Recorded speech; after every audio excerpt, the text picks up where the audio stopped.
The first thing Detective Owen Mercer noticed was the silence. It was the kind of silence that belonged to an empty house, not a home where someone had lived only hours earlier. Outside, rain tapped against the windows, turning streetlights into pale smears across the wet pavement. A patrol car idled at the curb, blue lights washing over the brick walls. Inside, Mara Vale lay motionless on the bedroom floor. She was 48, according to the identification found in her purse. Her body had been discovered by a neighbor who said she had come over after receiving no answer to several calls. The bedroom door had been unlocked.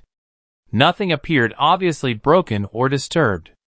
On the bedside table sat a glass of water, a half-open book, and Mara's phone. Mercer stood in the doorway and studied the room. At first glance, everything suggested suicide. There was a note. There were prescription bottles. There was no obvious sign of forced entry. But something about the scene bothered him. The note was too carefully placed. Mercer knew death scenes were rarely this orderly. Grief was messy. Panic was messy. Even suicide could leave chaos behind. A uniformed officer approached him. "Detective, her husband isn't here." "Where is he?" "Daniel Vale. Business trip. He's supposed to be out of state." Mercer nodded and looked again at the photograph on the dresser. Daniel stood beside Mara, smiling beneath summer sunlight. Between them was a younger Elena. Before Mercer could study the photograph, footsteps sounded downstairs. A young woman appeared at the top of the staircase. Elena. She was 26, dressed in dark jeans and a gray sweater. Her hair was wet. Tears covered her face, but Mercer noticed something unusual. She wasn't looking at the body. She was looking at the detectives. "Are you Elena Vale?" he asked. She nodded. "My stepmother is dead?" The question was strange. Not because Elena had asked it, but because her voice sounded as though she already knew the answer. Mercer softened his tone. "I'm afraid so." Elena covered her mouth. For a moment, she seemed to collapse inward. Then she slowly sat on the stairs. She wasn't supposed to be alone. "Why not?" Elena looked toward the bedroom. "Because she was afraid." Mercer waited. "Afraid of what?" Her eyes filled with tears again. "Someone." "Who?" Elena shook her head. "I don't know." It was the first lie Mercer almost suspected. Not because he had evidence, but because Elena answered too quickly. An officer led her into the living room, while Mercer returned to the bedroom. He examined the note again. The handwriting appeared to belong to Mara, but handwriting could be imitated. The words were brief, almost painfully ordinary. "I'm sorry. I can't do this anymore." Mercer stared at the sentence. Then he noticed Mara's phone. The screen was cracked, but it was still receiving notifications. One message appeared. "Unknown number." Mercer reached toward it, then stopped. "Bag the phone," he said. Downstairs, Elena sat alone beneath the dim living room lamp, staring at nothing. When Mercer joined her, she suddenly spoke. She was afraid of someone. "She just never told me who." Mercer watched her carefully. "Elena, when was the last time you spoke to Mara?" She hesitated. "Months ago." "Months?" "She and I weren't close." Mercer glanced toward the staircase. People who were not close usually did not arrive so quickly. And people who knew nothing about a death rarely sounded so certain that the dead had been afraid. Outside, rain grew heavier. Inside Mara's phone, a message appeared. This time, there was a name. Elena. 3 years before the night Mara died, Elena had watched her father kiss a woman who was not her mother. She remembered it more clearly than her funeral. Daniel had brought Mara home on a warm Sunday afternoon. Elena sat at the table when the door opened. "This is Mara," Daniel said. Mara smiled. Elena hated her immediately. Her mother, Claire, had been dead 4 years. Daniel had spent those years becoming quieter and more distant. Then Mara appeared, bringing laughter back into the house. To Elena, that laughter sounded like betrayal. Mara never argued with her. She gave Elena space. When Elena came home late, Mara left the light on. When she missed dinner, Mara saved food. When Daniel complained that his daughter was becoming impossible, Mara quietly answered, "She lost her mother. Give her time." Elena heard those words from the hallway. She wondered whether she had misunderstood Mara. Suspicion was easier than forgiveness. Daniel and Mara married quietly at the courthouse. There was no large ceremony or attempt to pretend the family was whole. Still, Elena felt replaced. Daniel began spending more evenings with Mara. He bought new furniture and painted the bedroom. Even the old curtains Claire had chosen disappeared. Each change seemed small. Together, they felt like an invasion. Then Mara stopped trying to win Elena's approval. She became kind. When Elena was sick, Mara sat beside her bed. When Elena lost her job, Mara left money in her purse. When Elena cried after arguing with Daniel, Mara did not defend him. "You don't have to choose between loving him and being angry with him," she said. Elena looked at her. "Why do you care?" Mara's expression softened. "Because I know what it's like to feel alone in a house full of people." That answer stayed. It frightened her. Mara sometimes looked lonely too. Daniel was not cruel, but controlling. He wanted to know where Mara was, who she spoke to, and why she sometimes needed time alone. Their arguments rarely became loud. They became quiet instead. Elena noticed things. Mara sometimes disappeared for hours without explanation. Daniel always wanted to know where she had been. "Just handling something," Mara would answer. One autumn, Mara disappeared for 3 days. Daniel told Elena that Mara needed space. But Elena noticed fear in his voice. When Mara returned, she looked exhausted. A bruise showed near her wrist. Elena asked about it.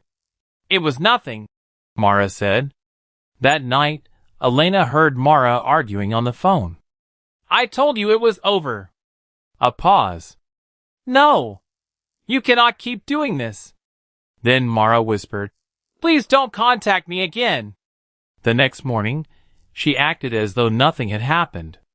Weeks later, while Mara was in the shower, her phone vibrated on the kitchen counter. Elena glanced at the screen. One message appeared. "I know you told him everything. You should have trusted me." Another arrived. Then another. She should have put it down. Instead, she unlocked it. There were photographs. Deleted conversations. Messages between Mara and someone Elena knew. Someone who should never have been speaking to Mara that way. Elena's breath caught. She heard the bathroom door open. Mara entered the kitchen and stopped. Neither woman moved. Then Mara saw the phone in Elena's hand. Color disappeared from her face. "Where did you get that?" Elena raised her eyes. "Who is he?" Mara stepped closer. "Give me the phone." "No." "Elena, you lied to Dad." Mara's voice broke. "You don't understand." "Then explain it." Mara looked toward the hallway, as though expecting someone to appear. Then she whispered, "If your father finds out, everything will be destroyed." Elena stared at the messages again. For years, she had believed Mara was the woman who destroyed her family. Now she wondered whether Mara was hiding something that could destroy it all over again. And inside that phone was the answer. The answer was inside the phone. But Elena did not need to read another message to understand that Mara had been lying. She waited until Mara reached for the device. "You're going to tell Dad," Elena said. Mara stopped. "No. You're going to tell me." For several seconds, neither spoke. Then Mara sat at the kitchen table and lowered her eyes. It wasn't supposed to happen. Elena laughed bitterly. That is what people say when they know exactly what they did. Mara looked toward the window. The rain had started again, soft against the glass. It began before Daniel and I were married, she said. Then it ended. Or I thought it had. Who was he? Mara remained silent. That silence told Elena more than a name could have. The messages were not from a stranger. They were from someone who knew the family, someone who had walked through their house without suspicion, someone who had reason to fear Daniel discovering the truth. Elena felt something inside her harden. For years, she had imagined Mara as the outsider who had entered their family and taken her mother's place. Now she had proof that Mara had brought something poisonous with her. You betrayed Dad. Yes. You lied to all of us. Yes. Does he know? Mara shook her head. No. Elena picked up the phone. Then maybe he should. Mara suddenly grabbed her wrist. Please. Elena pulled away. You don't get to be afraid now. Mara's face changed. The confident woman Elena had watched for years seemed to disappear. Please. You don't understand what happened. Elena stared at her. No, she said quietly. I understand exactly what happened. You just don't understand what I'm capable of. Mara released her. Elena walked away with the phone still in her hand. She did not tell Daniel. Not that night. Instead, she began watching Mara. She watched when Mara left the house, when she checked her phone, when she locked doors, and when she looked over her shoulder before entering the car. She started noticing patterns. Every few days, Mara received messages from an unknown number. Sometimes she answered immediately. Sometimes she deleted them without reading. Once, Elena saw Mara crying in the driveway. Another evening, she heard Mara whispering to someone after midnight. I said you have to leave me alone. Then she heard the answer through the phone. You know I can't. Elena never heard the rest. She didn't need to. The affair had become a living thing inside the family, moving quietly through rooms where everyone else believed themselves safe. And the more Elena watched, the more she realized that Mara was afraid of more than Daniel. Someone was threatening her. Someone wanted something from her. Someone knew what she had done. But Elena kept one fact to herself. She had copied the messages before returning the phone. The secret was no longer Mara's. It belonged to Elena now. Weeks passed. The distance between them became a strange private war. Mara knew Elena was watching. Elena knew Mara knew. Neither woman spoke openly about the affair. At dinner, they exchanged polite words, while Daniel remained unaware. Everything okay? He asked one evening. Mara smiled. Of course. He trusted the two women he loved, never realizing that every quiet dinner concealed a battle taking place beneath the surface. The secret Elena had uncovered did not remain buried. A month after the messages appeared on her phone, Elena noticed Mara sitting alone at the kitchen table. A medical envelope lay beside her coffee. Mara stared at it without opening it. When Mara finally looked up, she saw Elena watching. What is that? Elena asked. Nothing. But her voice was different. Elena waited until Mara left the room. Then she saw the envelope. She did not need to read everything. A few words were enough to change the meaning of the secrets she had been collecting. HIV. Elena stood motionless. For several seconds, she could not breathe. The diagnosis did not prove that Mara had betrayed Daniel, and it did not tell Elena how the infection had happened. But Elena immediately connected it to the affair, to the hidden messages, and to every unanswered question that had haunted the house. She confronted Mara that evening. Does Dad know? Mara's eyes filled with fear. No. Why not? I was going to tell him. When? Mara looked down. I don't know. Elena felt anger rising inside her. You've been lying to him about everything. That isn't true. Then tell him. Mara shook her head. It's complicated. Elena laughed bitterly. Everything with you is complicated. Mara tried to explain that the diagnosis was frightening, that she was still processing it, and that she did not know how Daniel would react. She insisted that her medical condition was not proof of anything Elena believed about the affair.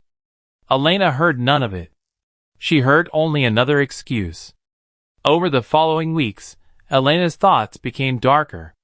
She stopped asking herself whether Mara deserved forgiveness. Instead, she began asking what Mara deserved to lose. Her father's trust, her marriage, her reputation, her future. At first, these thoughts frightened her. Then they comforted her. That was the dangerous part. Revenge gave her a feeling of control. She began keeping notes about Mara's movements. She saved messages. She memorized passwords she happened to see. She watched Daniel's reactions whenever Mara entered a room. The house became a psychological battlefield. Mara grew quieter. Daniel noticed the tension, but blamed it on old arguments between his wife and daughter. You two need to talk, he told them one evening. Elena looked at Mara. We've talked enough. Mara lowered her eyes. Later that night, Elena stood before the bathroom mirror and tried to understand the person staring back at her. She remembered her mother's funeral. She remembered Daniel rebuilding his life. She remembered Mara entering their home. Every memory became evidence. Elena began rewriting the past until Mara seemed responsible for everything that had ever hurt her. The affair became betrayal. The diagnosis became proof of betrayal. Silence became cruelty. And Elena's anger became justice in her own mind. She never said aloud what she was thinking. Not yet. Instead, she began testing boundaries. A threatening message appeared on Mara's phone from an unknown number. Then another. Mara deleted both. When Elena asked whether she was frightened, Mara stared at her for a long moment. Why are you asking? Elena smiled. Because you look scared. Mara whispered. What do you want from me? Elena did not answer. By then, something inside her had shifted. She no longer wanted an explanation. She wanted Mara to suffer. And because she believed suffering would restore the balance of a broken family, she convinced herself that whatever happened next would be deserved. Months later, when investigators reconstructed the case, they found something disturbing. Medical records had been accessed. Messages had been altered. Someone had attempted to create a false impression about when Mara learned of her diagnosis, and what she had known about it. The evidence did not simply point toward a secret affair. It suggested that someone had deliberately manipulated the story surrounding Mara's HIV status. The answer seemed buried in the records, but a detail refused to disappear. A date had been changed twice, and alterations occurred after Elena had discovered the affair. For detectives, that coincidence was no longer coincidence. And suddenly, the investigators had a question far more disturbing than who had betrayed whom. Who had wanted Mara to look guilty? The confession had changed everything, but it had not ended Elena's war. For days, she had carried the knowledge like a secret blade. Mara had been part of the affair. Mara had known things Elena believed she had a right to know, and she had remained silent. In Elena's mind, silence had become betrayal. She told herself she was not cruel. She told herself she was balancing a scale. But revenge rarely announces itself as revenge. It arrives disguised as justice. When Mara came to Elena's house that evening, she looked exhausted. Her eyes were swollen, and she held a folder against her chest as though it were the only thing keeping her upright. I know, Mara whispered. Elena said nothing. I know what you did. The room seemed to shrink. Mara placed the folder on the table. You knew my status. You knew I was already terrified, and you deliberately put me in danger. Elena's face remained cold, though something inside her trembled. You helped destroy my family. I made mistakes, Mara said. I lied. I hid things. I was afraid. You were selfish. Yes. The answer caught Elena off guard. Mara stepped closer. But this cannot continue. You cannot keep turning what happened into a war. People are already broken.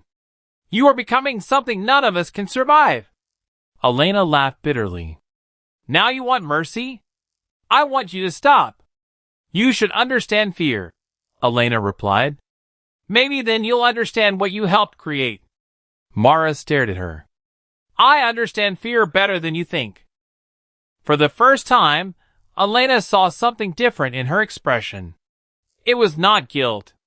It was disbelief. Mara opened the folder. There is something you never knew. She pulled out printed messages, old photographs, and a copy of a document Elena had never seen. These were sent to me before the affair became public. Elena reached for the pages. One message stopped her. I never wanted this to happen. He told me Elena already knew. Elena read it again. Then again. Her hands began to shake. That's impossible. It isn't. You were involved. Yes, Mara said, but not for the reason you believed. Another page showed a conversation between Mara and the person Elena had blamed. The messages revealed that Mara had been trying to uncover a secret, not protect an affair. She had discovered that someone close to the family had been manipulating both sides, feeding each of them carefully chosen lies. Elena's certainty cracked. You knew this? I knew pieces. I didn't understand them until recently. Why didn't you tell me? Because I was scared you would do exactly what you're doing now. Silence filled the room. Elena looked down at the evidence. All this time, she had believed she was punishing someone who deserved it. But the document suggested something far more complicated. Mara had betrayed Elena. But Mara had also been deceived. And Elena had crossed a line that could not be uncrossed. You should have told me. Elena whispered. I know. Elena looked toward the window. Outside, the world continued as though nothing had changed. But everything had. Her revenge had been built on a story that was incomplete. And somewhere inside those pages was the truth she had been too angry to see. Mara slowly closed the folder. Now, she said, you need to decide what you do with it. Elena stared at the evidence. For the first time since the tragedy began, she was no longer certain who the enemy was. Elena wanted to tear the pages apart, to erase every sentence that threatened the certainty she had built her entire revenge upon. Instead, she touched one photograph with a trembling finger. Who else knows? Only me. And the person who sent these? Mara hesitated. That person disappeared before I could ask why. Elena felt a chill move through her. Disappeared? Mara nodded. And if what they told me is true, then the affair was only the surface. Someone wanted us to believe it was about love. It was really about control. Elena looked at the folder again. For the first time, revenge gave way to something more frightening. Doubt. Doubt demanded an answer. Doubt demanded an answer.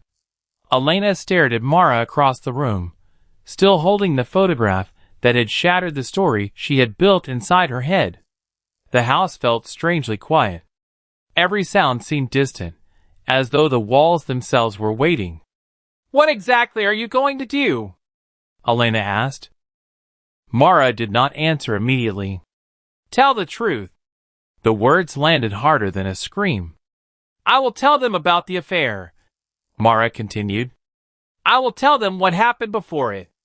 I will explain how my diagnosis happened, what I knew, what I didn't know, and what you did after you found out. Elena's face drained of color. You wouldn't. I will. You know what that would do. Yes. To everyone. Mara's voice broke. There is already damage, Elena. You don't get to decide that silence is protection. Elena stepped toward her.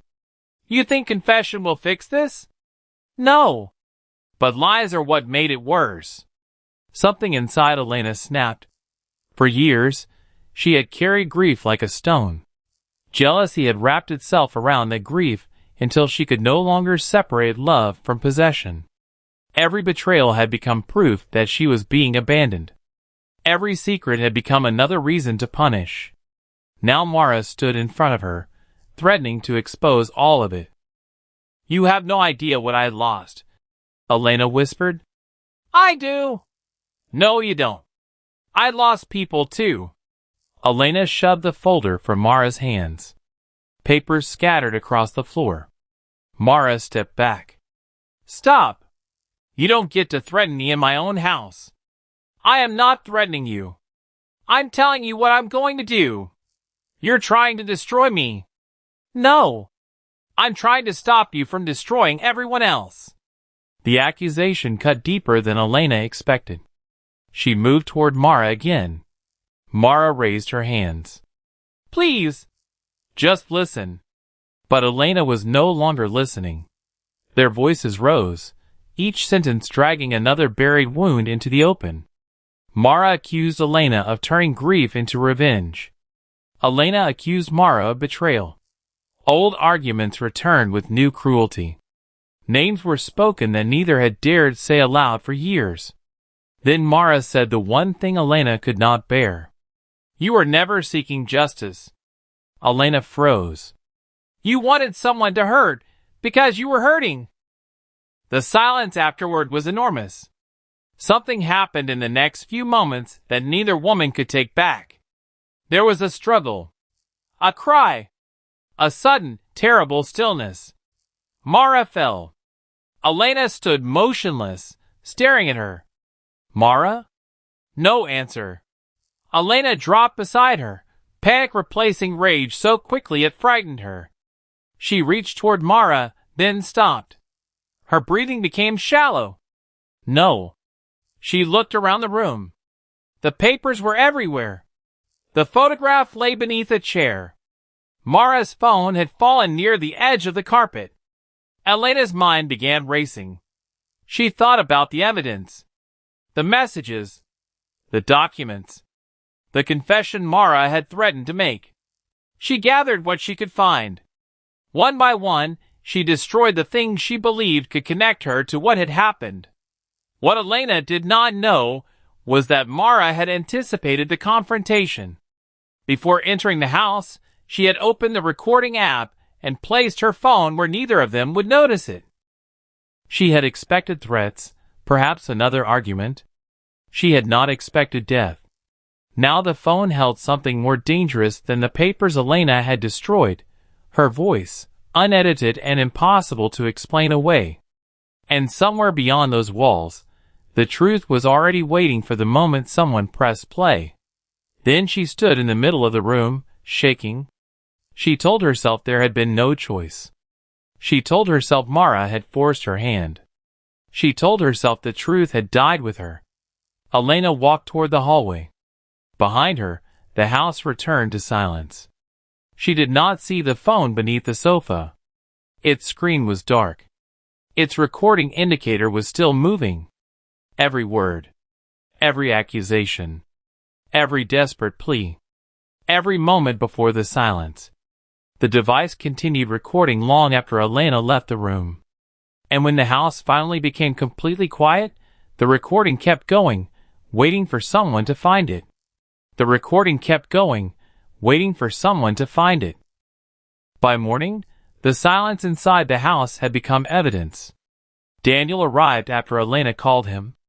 She told him there had been an argument, that Mara had become hysterical, that everything had happened too quickly.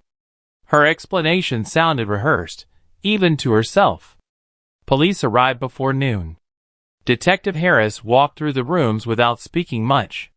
He noticed the scattered papers, the damaged furniture, the places where Elena had tried to clean away the signs of violence. Then an officer found the phone. It was beneath the sofa. The screen was cracked, but the recording had survived. Harris listened to the first few seconds. Then he stopped. "Play that again." The detectives heard voices. Mara. Elena. Anger. Fear. But the recording was incomplete. Parts were muffled by distance. Other moments disappeared beneath movement and noise. There was no single sentence that explained exactly what had happened.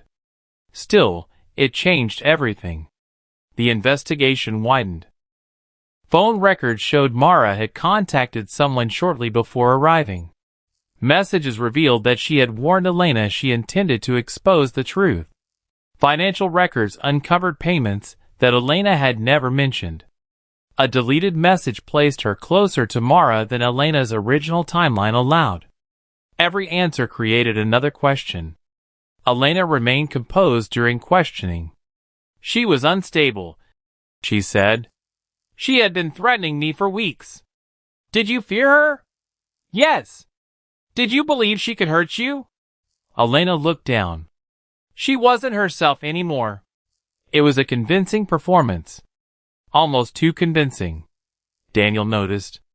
He had spent years believing he understood his daughter. Now every memory seemed to contain a hidden meaning. He remembered Elena once asking whether a phone could record while the screen was off. At the time, he had laughed. He remembered her asking how investigators could recover deleted messages. He had assumed she was curious. He remembered something else. A week before Mara's death, Elena had told him, "People only confess when they think they have no way out." He had not understood the sentence then. Now, he could not stop hearing it. Daniel began watching her differently. He noticed how quickly she answered questions. How carefully she chose words. How she never asked what the detectives had discovered. Instead, she asked what they knew. That distinction frightened him. One evening, Daniel found Elena sitting alone at the kitchen table. "They're going to blame Mara for this, aren't they?" he asked. Elena looked up.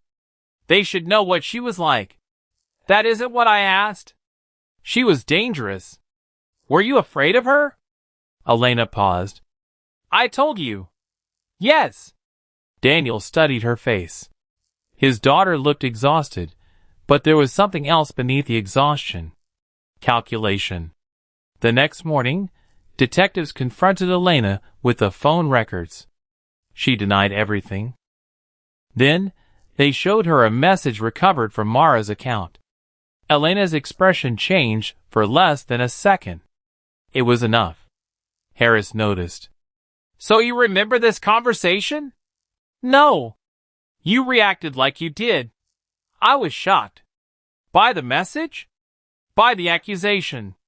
Daniel sat behind the detectives listening. He had come to support his daughter. Instead, he was beginning to wonder whether he had been supporting a lie. Later, he found Elena alone in the hallway. "You keep saying they won't find anything," he said.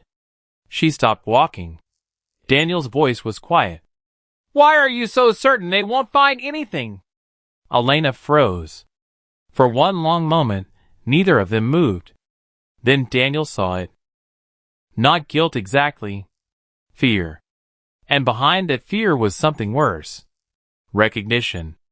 Daniel suddenly understood that the investigation was no longer about proving Mara had been dangerous. It was about discovering why Elena seemed to know what the detectives would find before they found it. And somewhere inside the house, the missing answer was already speaking softly. Elena knew there was evidence. She had simply believed she knew where it was. What she did not know was that Detective Harris had already requested a complete forensic search of the house. And beneath the sofa, the phone was still waiting. Its recording had not yet been played to the one person who needed to hear everything. Daniel. Daniel. The name hung in the room like a warning. Detective Harris placed the phone on the table and pressed play. Mara's voice emerged through the damaged speaker, frightened but unmistakably clear. "You need to stop." Elena's voice followed. You think you can expose me? Daniel closed his eyes. He had heard enough to know that the story Elena had given them was collapsing. But the recording was only the beginning. Forensic investigators had spent hours examining the house. They found furniture moved after the confrontation, blood traces where Elena claimed nobody had stood, and objects placed in positions that did not match the struggle described in her statement. A photograph had been turned face down. A chair had been dragged across the floor. A broken glass had been moved from one side of the room to another. Individually, each detail meant little. Together, they suggested someone had tried to make the scene tell a different story. Elena watched the investigators from the hallway. You're making this more complicated than it was, she said. Harris looked at her. No. We're discovering that you made it complicated. Then came the recovered messages. Elena had insisted that several conversations had been deleted before Mara arrived. Digital specialists recovered fragments from an old backup and reconstructed enough of the exchanges to reveal what Elena had omitted. Mara had not been threatening Elena from the beginning. She had been warning her. She had tried to arrange a meeting. She had written that someone was in danger. She had repeatedly said that the affair was not what Elena believed. One message changed everything. I am not trying to take anything from you. I am trying to keep him safe. Daniel stared at the screen. Him? Harris nodded. That is what we're trying to determine. The investigation reconstructed the affair piece by piece. There had been secrecy, betrayal, and lies, but not the simple conspiracy Elena had described. Mara had known about the relationship. She had concealed information, but her reasons were different from what Elena had assumed. Mara had discovered that someone close to the family was being manipulated. She believed revealing everything too quickly could put that person in greater danger. She had tried to protect them. Elena had interpreted that protection as betrayal. Worse, she had allowed others to reinforce the interpretation because it gave her anger somewhere to go. Daniel remembered every conversation with his daughter, every warning, every moment when she had sounded certain. He finally understood that her certainty had never come from knowing everything. It had come from believing the version of events that hurt her most. And when reality threatened that version, Elena had changed reality herself. Daniel confronted her that evening. Mara was trying to protect someone. Elena stared at him. She lied. Yes. She betrayed us. Yes. She knew what was happening. Yes. Then you understand. No, Daniel said. I understand that you took pieces of the truth and built something that justified what you wanted to do. Elena's expression hardened. You don't know what it was like. I know what it is like to lose a daughter. The words stopped her. Daniel's eyes filled with tears. I spent my life protecting you because I thought you were the one who needed protection. He looked toward the evidence gathered on the table. Now I understand that I should have been afraid of what you were becoming. Elena said nothing. For the first time, she had no argument. No accusation. No explanation. Only the truth standing between them. Daniel turned away. Behind him, Elena whispered, Dad. He stopped. But he did not turn around. Because the daughter he had spent years defending was no longer the person he recognized. And the investigators now had enough evidence to prove that Mara's final warning had never been about destroying Elena's family. It had been about saving someone inside it. The question was no longer whether Elena had lied. It was who Mara had been trying to save.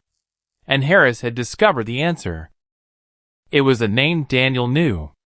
A name that would force family to confront the secret Mara died protecting. A secret nobody had prepared to face. The question was no longer whether Elena had lied. It was who Mara had been trying to save. Detective Harris placed the final evidence on the table. The recovered messages. The forensic photographs. The recording. The reconstructed timeline. Each piece closed another door Elena had tried to leave open. For several seconds, she stared at everything without speaking. Then her shoulders dropped. "I'm tired," she whispered. Harris leaned forward. "Tired of what?" "Pretending." Elena looked at her father. "I thought I could control it." "Control what?" Harris asked. "My life. For years, I felt like everyone was leaving me. People I loved chose somebody else. People I trusted kept secrets. I watched my place disappear while everyone acted like I was imagining it." Elena continued. "When I discovered the affair, everything suddenly made sense. I had someone to blame. I had proof that I wasn't crazy. I had something real. You had betrayal," Harris said. "Not permission. I know that now. But at first, I felt powerful. I knew something they didn't know. I could decide what happened next. I could make them afraid. I could make them understand what it felt like to be powerless." Daniel finally spoke. "Elena, you could have told me." She laughed softly, bitterly. "And what would you have done?" "I would have listened." "No," she said. "You would have tried to fix me." Daniel flinched. She looked down at her hands. "I didn't want fixing. I wanted someone to hurt." Harris asked, "When did revenge become more important than the truth?" Elena took a long breath. "I don't know exactly. Maybe it happened slowly. Every lie made me angrier. Every secret became another reason. When I discovered something that contradicted what I believed, I didn't question myself. I questioned the evidence." Her eyes filled with tears. "I started choosing the version of the story that made me feel justified. And Mara? She became the face of everything I hated. She was trying to protect someone. I know. She tried to warn you. I know. She was afraid of what you might do." Elena nodded. "I know." Daniel covered his mouth. The realization was unbearable. His daughter had not simply made one terrible decision. She had crossed smaller boundaries first, then crossed larger ones, until there was no boundary left to recognize. Harris asked quietly, "When did you decide Mara had to die?" Elena looked toward the floor. "I told myself I didn't." "That isn't an answer." She began crying. "I wanted her to feel what I felt. Then I realized I didn't want her to feel it. I wanted her gone." Daniel closed his eyes. Elena continued through the tears. "By then, it wasn't about the affair anymore. It wasn't about justice. It wasn't even about revenge.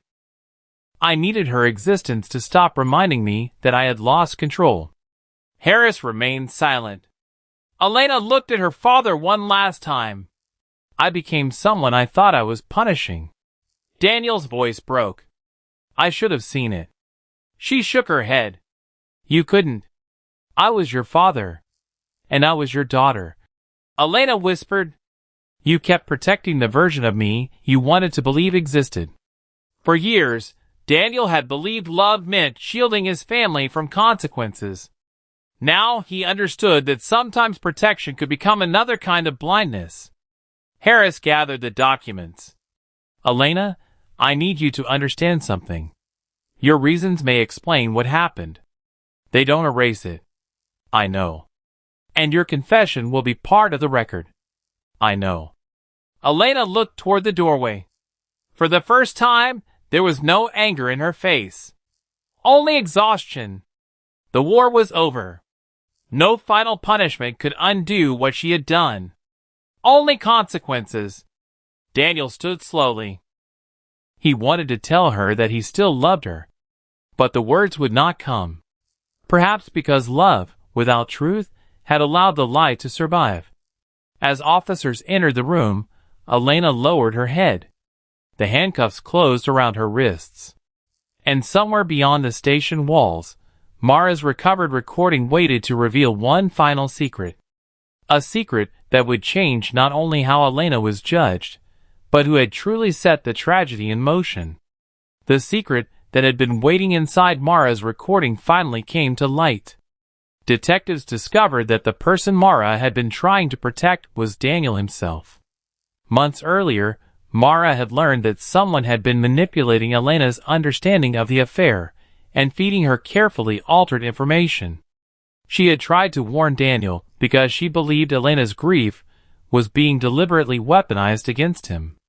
By the time the truth became public, it was too late. News reports reduced the tragedy to headlines. An affair. A diagnosis. Revenge. A murder. Each word was accurate, but none could contain the years of pain beneath them. Elena was charged, convicted, and sentenced. She listened to the judgment without expression. The courtroom was filled with people who had once known her differently. Some remembered her as a daughter, a wife, a friend. Others knew only the woman described by prosecutors, calculating, resentful, and capable of turning grief into violence. Daniel sat alone. He had lost his wife to death. He had lost his daughter to prison. And somehow, both losses felt connected to the same house. The family fractured completely. Relatives stopped speaking. Old friendships disappeared. People who had once gathered around the same table now avoided one another. The damage extended beyond the murder. The affair had wounded people. The secrecy surrounding HIV had created fear and shame. The manipulation had transformed uncertainty into hatred. And the years of resentment had given Elena an emotional vocabulary in which punishment began to resemble justice. But none of it could be undone. Mara could not return. Elena could not become the woman she had been before the confrontation. Daniel could not recover the years he had spent believing that silence was sometimes a form of protection. Outside the courthouse, cameras waited for statements, but Daniel gave none. He had learned that public explanations could never restore trust. Reporters asked whether he forgave Elena. He never answered.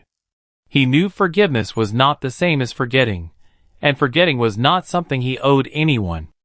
What remained was the responsibility to remember honestly. Mara was not merely a victim, Elena was not merely a monster, and Daniel was not merely an innocent father. Each had made choices, remained silent, trusted the wrong people, or failed to speak when speaking might have mattered. That complexity would stay with him long after the headlines disappeared. In prison, Elena eventually stopped explaining herself. At first, she had blamed Mara. Then the affair. Then the lies.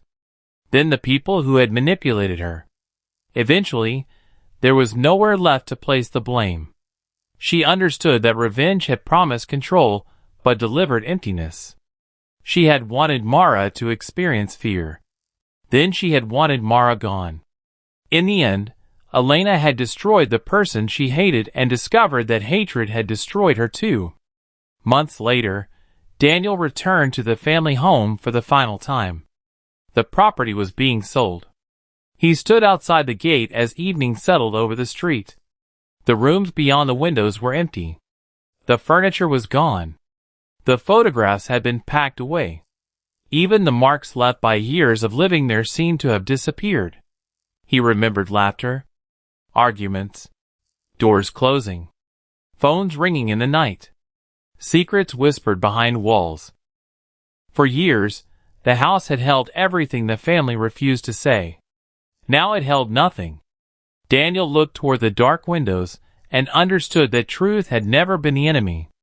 The lies had been. He turned away from the house. There was no triumph in what had happened.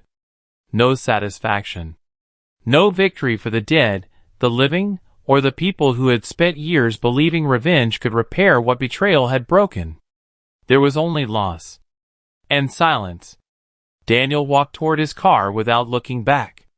Behind him, the family home stood dark and empty, waiting for strangers to fill its rooms with lives that would know nothing about what had happened there. Perhaps that was mercy. Perhaps forgetting was the only thing the house could still offer. The truth had finally come out, but there was no victory in it, only the silence left behind when a family had nothing more to hide.